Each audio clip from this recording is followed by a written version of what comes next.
Hello again and welcome back to the next part of Tale's End. We left it on a bit of a cliffhanger last time, so let's just see how it comes out. Chapter 7, in which Colin takes some advice and there are strangers in the woods. Colin and Trixie headed straight back to the woods after speaking to Boris the Spider.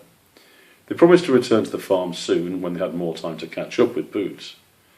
But if Colin's friends really were in trouble in the dark part of the woods, Colin had to find a way to reach them and lead them to safety as quickly as possible. When they got back to the woods, however, they found themselves in the midst of even more excitement. The first they heard about it was as soon as they crossed the river and came across two hedgehogs who were ambling towards the woods, taking so little notice of where they were going that Colin nearly trod on one. "Have you seen them, Spike?" one was asking his friend. "No, I haven't, but Spike has," his friend replied. "Who's Spike?" the first hedgehog asked. "You know," the second hedgehog told him. "Spike. Spike with the funny nose." "Oh, that's Spike," the other hedgehog said. "Yeah, that doesn't surprise me." With that, the two hedgehogs trotted off under a hedge, leaving Colin and Trixie none the wiser. "Hedgehogs are very confusing," Colin said. "What do you think they were talking about?" Trixie wondered. "I don't know," Colin replied. "You never know with hedgehogs. Could be anything. Anyway, we've got other things to worry about." As they headed for home, though, they could not get away from the buzz of interest that was running around the woods. The birds were flitting from tree to tree, sharing secrets with each other, each one apparently desperate to have more information than anyone else. "There's definitely two," Colin heard a sparrow tweet. "I heard there are three," another sparrow twittered. "Two big ones and a little one. And a dog," the robin chirped as it flew past. "A dog?" Colin said, mainly to himself, and shuddered at the thought that Prince might have made it to the woods. "What are they talking about?" Trixie wanted to know. "I don't know," Colin replied, stopping outside a large hole, which was partially covered in branches. "But we'll ask my mum. This is where I live. Hello, Georgia Brown. We come to have a listen." "Well, if you could get your tail out of my face, thank you very much." Trixie's... It's going to be one of those days. Trixie seemed nervous as she followed Colin into the den. She'd heard all about Colin's father, Ray, who was well known as the best and most fierce hunter in the woods. But she found herself in a warm and comfortable home and was relieved to find that Ray was currently not home. "What a day," Colin's mum Viv said as they came in. "Where have you been, Colin? The woods are in an uproar." "I've been looking for Squish and the others. What's going on, Mum?" "Colin, where are your manners? Aren't you going to introduce me?" Viv asked. Oh, sorry," Colin replied. "This is my friend Trixie." "Oh, you're Don and Sally's girl, aren't you?" Viv asked. "Well, you're welcome, Trixie. Would you like anything to eat?" "No, thank you," Trixie replied shyly. Colin had never seen her so quiet. "So what's going on?" Colin asked again. "Everyone seems to have gone mad." "They have," Viv replied. "Honestly, you'd think they'd never seen no furs before, the way they're carrying on." "There are no furs in the woods?" Trixie asked. "Where?" "In the clearing near Professor Otis's tree. Apparently there are either 2, 3, or dozens of them, depending on who you listen to. They've made themselves a shelter and seem to want to stay." "We're going to see Professor Otis," Colin said.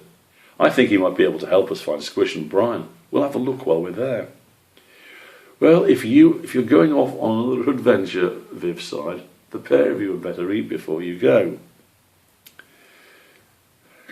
It's definitely going to be one of those days, Georgia. Sit down. Sit down and have a listen. Colin and Trixie had to eat, partly because they realised they were actually quite hungry, and partly because there was no arguing with mothers when they wanted to feed you. Colin was pleasantly surprised that Trixie agreed to eat the same nuts and leaves as him, and even more surprised that she really enjoyed them. When they were full, Viv cleared up and gave them strict instructions to be careful.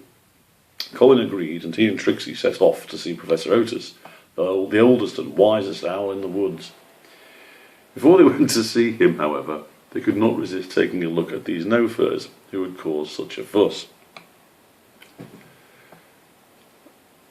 She's gone now. They were not hard to find. It seemed like every animal and bird in the woods was curious. Birds sat on branches pretending to preen themselves.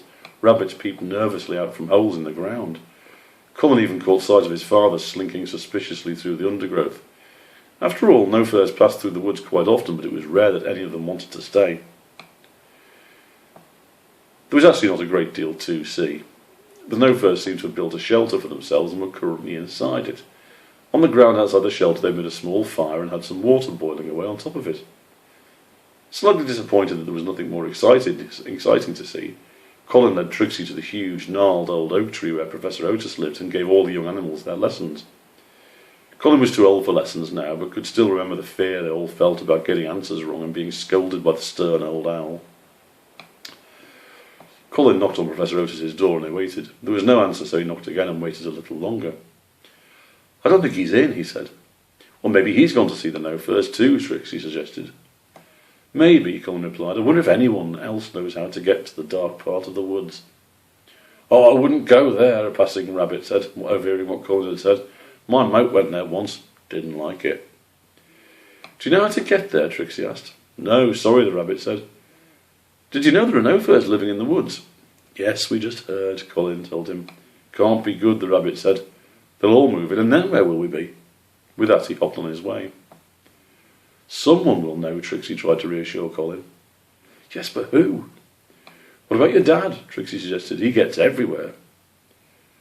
"What about me?" Ray asked, emerging silently from some nearby bracken and making Colin and Trixie jump. "Don't do that," Colin gasped. "You nearly scared me to death." "You don't get to be the best hunter by making a lot of noise and announcing yourself," Ray pointed out. "Who's this?" He indicated Trixie. "This is my friend Trixie," Colin said. "You don't want to hang about with him," Ray said to Trixie. "He eats leaves." "Dad," Colin began. "Well, I have black fur," Trixie interrupted, "so we're all different. Anyway, I eat leaves too." "Oh no, they're all at it," Ray groaned. Then he smiled, although it was often hard to tell with Ray. "I like her, son," he said. "She's got spirit. So, what did you want me for?" "Colin's looking for his friends," Trixie said, her words coming out in a rush. "And Boots the cat asked the spider, and the spider said they're in the dark part of the woods, but Professor Otis isn't in, so can you tell us how to get there, please?" Ray looked at her for a moment, trying to take it all in. "Well, for a start, you don't want to believe everything the spiders tell you," he said. "Some strange things go on in that web of theirs. But if your friends are in the dark part of the woods, you better go and find them. Nobody goes to that bit of the woods. Nobody you can trust. I'll show you how to get there, but if I were you, I'd make sure you remember the way, because it's very easy to get lost. Come on, it's this way." Colin and Trixie followed Ray. They were so intent on remembering every landmark they passed that they completely missed the fuss going on behind them. They were not the only ones making their way away from this part of the woods.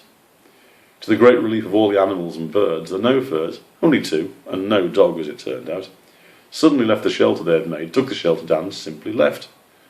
The animals were so relieved to see the no-furs going back wherever they came from that nobody noticed that the fire the no-furs had lit was still smouldering, and that sparks were jumping out of the burning wood and onto the leaves which lay around the floor of the clearing. By the time anybody noticed, it would already be too late.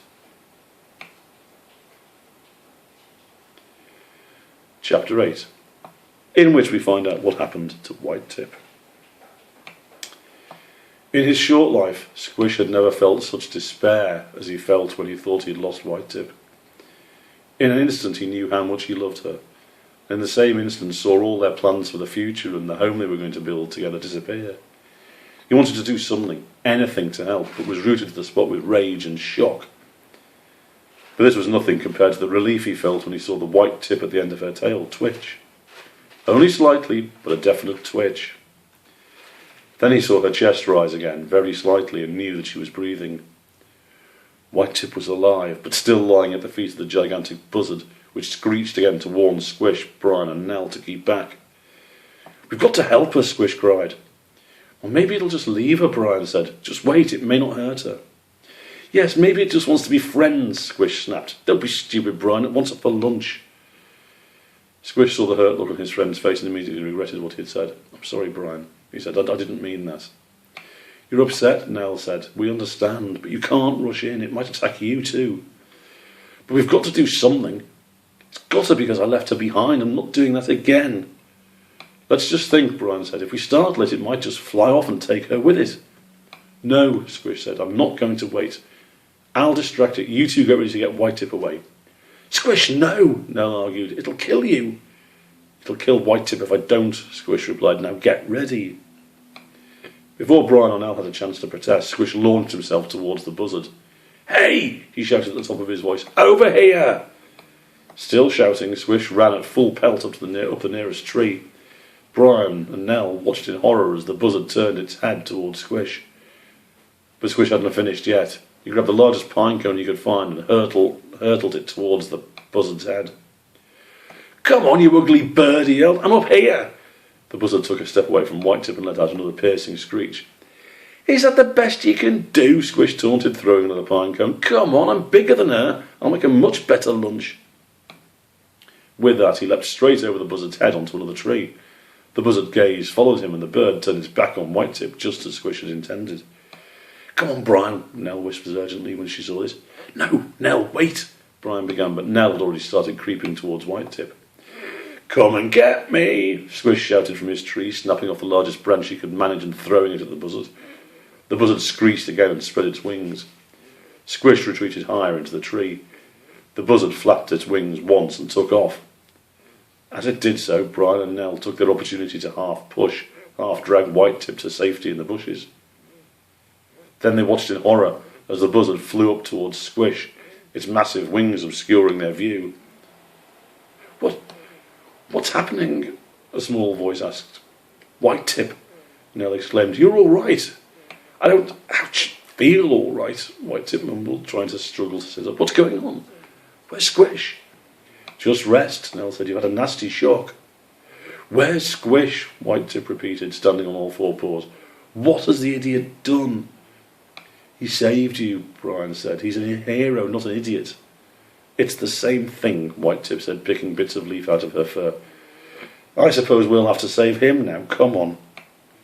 Before Brian or Nell could protest, White Tip had left the safety of the bushes. So where is he? White Tip asked, as the badgers followed her.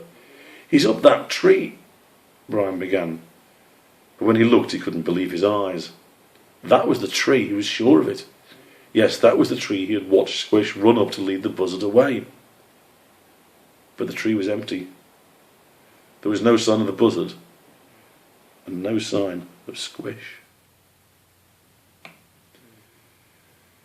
Come back tomorrow for the final part of Tale's End. Thank you very much.